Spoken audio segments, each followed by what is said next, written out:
నాంపల్లి నియోజకవర్గంలోని మల్లెపల్లి సాగర్లో ఈరోజు కాంగ్రెస్ నాయకులు పర్యటించారు. వారు ఎందుకు పర్యటించారనే విషయంతో మనతో మాట్లాడడానికి కాంగ్రెస్ సీనియర్ నాయకులు వి హనుమంతరావు ఉన్నారు. వారిని అడిగి తెలుసుకుందాం. సార్ చెప్పండి, ఈరోజు మీ నియోజకవర్గంలో ఎందుకు పర్యటించారు? చూడండి, పర్యటన అంటే వాళ్ళే ఛాలెంజ్ చేసిండ్రు.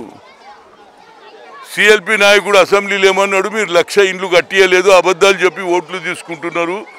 ఇంతకుముందు కూడా అట్లని చెప్పారు. 2006 నుంచి పోతుంది చేస్తూ 2020 అయినా అదే పరిస్థితి ఉంది. అంటే దానికి శ్రీనివాస్ యాదవ్ మంత్రి గారు ఛాలెంజ్ చేసి ఇండ్లు చూపిస్తామన్నాడు.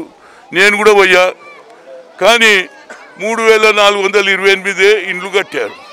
ఇక్కడికి వస్తే పాత ఇండ్లు, దీని కూడా ఫౌండేషన్ వేసారు, ఏది ఇండ్లు మంచి కట్టిస్తామని. దానికి లెక్కేం చెప్పారు, 1,800 ఇండ్లు కట్టించామని చెప్పారు. వీడికి వస్తే మీరే చూసిండ్రు.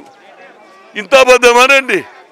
ఆ పాత ఇండ్లు అప్పుడు కట్టించిన కూలిపోతున్నాయి. అమాయక ప్రజలు ఇండ్లు కట్టిస్తామంటే నేను కూడా ఏది ఫౌండేషన్ పేరు బోర్డు మీద నా పేరు కూడా ఉంది. అప్పుడు నేను ఎంపీ, రాజ్యసభ నా పేరు కూడా ఉంది. ఎవరైనా అడుగుతారా ఏమనుకుంటానా, నువ్వు అన్నాడు బోర్డు వేసినవే ఫౌండేషన్ని, నా ఇల్లు లేదంటే నేను ఏం చెప్పాలి?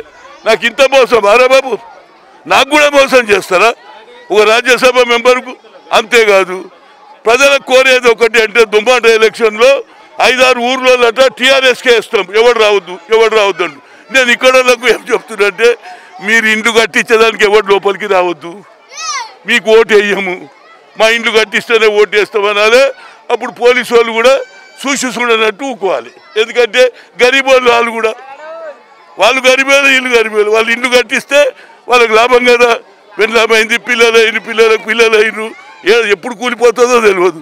కనుక అప్పీల్ ఏంటంటే, ఈ జనానికి బడుగు బలైన వర్గాలు, బీసీలు, ఎస్సీలు, మైనార్టీలు ఉన్నారు, ముస్లిం సోదరులు ఉన్నారు.